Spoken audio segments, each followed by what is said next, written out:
Hey YouTube, so today I thought I would hop on here and show my history with dolls, like how I got into them, what inspired me to start customizing them, etc. I thought it would be really cool if I hopped on here and shared some of my history. I run a Etsy shop slash Instagram shop named Kitschy Flower, link in the bio. I run a TikTok. I do lots of toy restorations there, as well as thrift hauls, and you name it, if it's vintage, it's there. So yeah, let's get it. So today I'm gonna be doing a bit of a Q&A, show and tell. I got a bunch of questions off of TikTok, so I thought I would just write them down and let's dive in a bit, shall we? Let's get started. So, my first question is, how did I get into dolls slash toys slash vintage?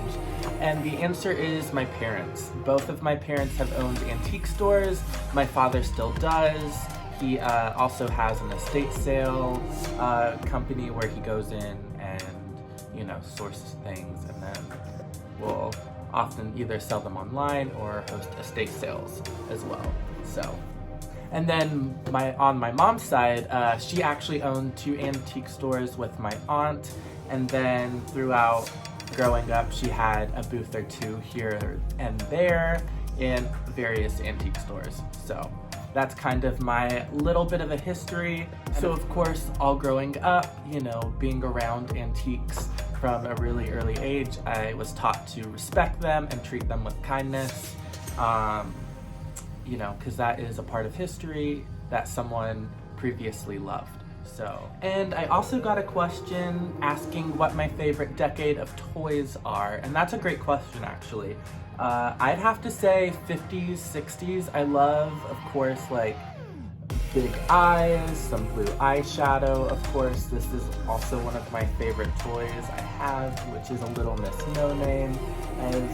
Quite a few of these actually. These dolls were made in the 60s, little orphan dolls, which I am very, very keen on actually. So yes, I would definitely say 50s, 60s toys. When I started actually collecting more dolls, a few years ago, I was more into the composition or bisque, which, dates back to Victorian era and earlier, so I was super into, older stuff. But nowadays, I'm super into the kitsch and, very mod aesthetics. And I just so happen to love, the dolls that go along with said time era, because I love bright, fun colors and funky patterns, and that's pretty much right in that sweet spot of the 50s and 60s. So my next question is, how long have I been collecting vintage? And that really, honestly, kind of as long as I can remember. I got into actually collecting troll dolls when I was pretty young, and I'd say 5, I can remember going to antique stores with my mom and always looking for trolls. They were always, a part of my life. So I would definitely say, were my first kind of step into collecting. I especially love, of course, the ones from the 60s. This is a dam. Actually available in the shop if anyone is interested. So yeah, I've been collecting, I'd say most of my life, honestly. Just being in and out of antique stores all growing up, you pick things up, things catch your eye, is what got me into customizing toys. And that's a really good question. Back when Monster High first came out, I was super into, all the different sculpts and how they were made. I loved wiping them clean and just starting on a cool custom doll. So I was maybe around 12, 13 when those came out.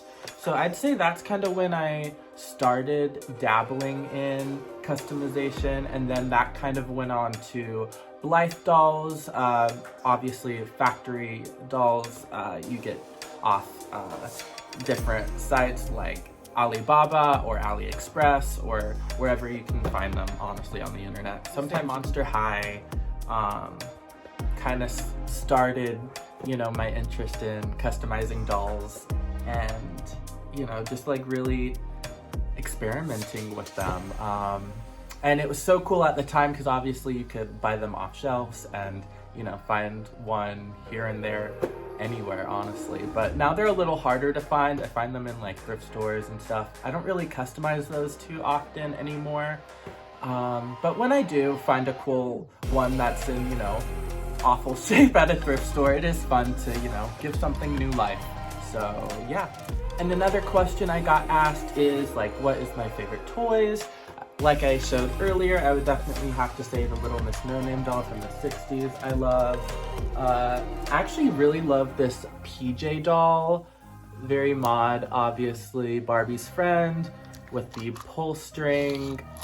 Unfortunately, mine does not talk anymore, but I just think she's super cute. I love the little flared dress and the goggles. I just think she's honestly a little bit prettier than Barbie. If I am so bold to say, I really love PJ.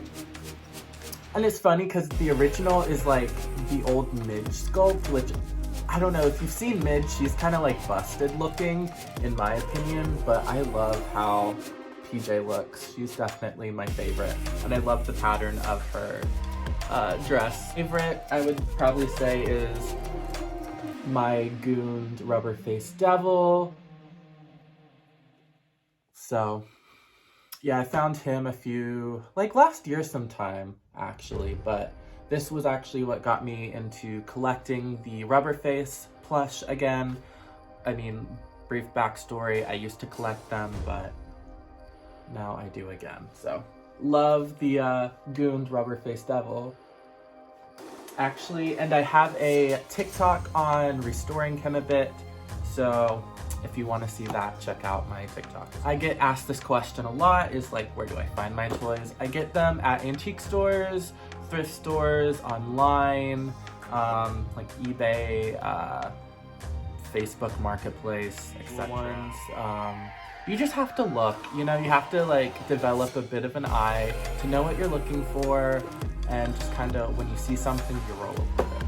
So, and I got one question, does customizing dolls lessen the value?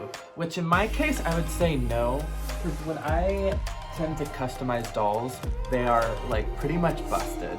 Like this Barbie, but yes, so she was 2 different doll heads. I mean, her hair was cut, so I ended up rerouting her, and her body, I believe the head that originated on this body had a bunch of like stab wounds on it, so I kind of had to give her a new fresh head. So I created something completely new out of, you know, something that was a little bit destroyed.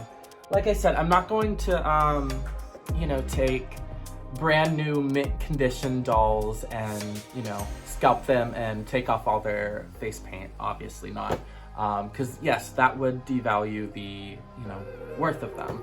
So I especially like to find dolls I customize at thrift stores, online, just like lots of just busted dolls, so I don't have to feel bad that I'm, you know, destroying a little time capsule in a way. At least that's kind of how I feel if you were to destroy mint condition dolls.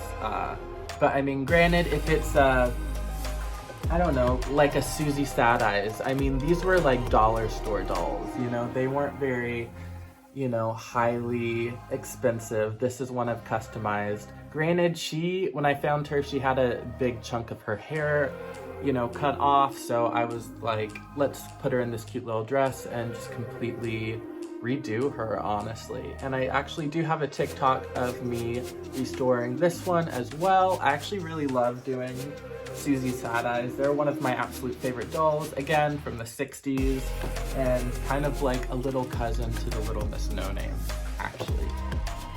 But yeah, I thought I would hop on here, tell you a little bit about my history with toys and, you know, what got me into, you know, what I do now, honestly, which is just like cherish and restore toys. I'm Cole. I run a vintage shop on Instagram, Kitschy Flower, as well as I have an Etsy shop as well. And I run a TikTok, and now I YouTube. So thank you so much for watching. I'm Cole. If you have any other questions, feel free to comment down below, ask me a question. I would love to know if you collect anything. But thank you so much for watching. I'm Cole, and until the next one, bye.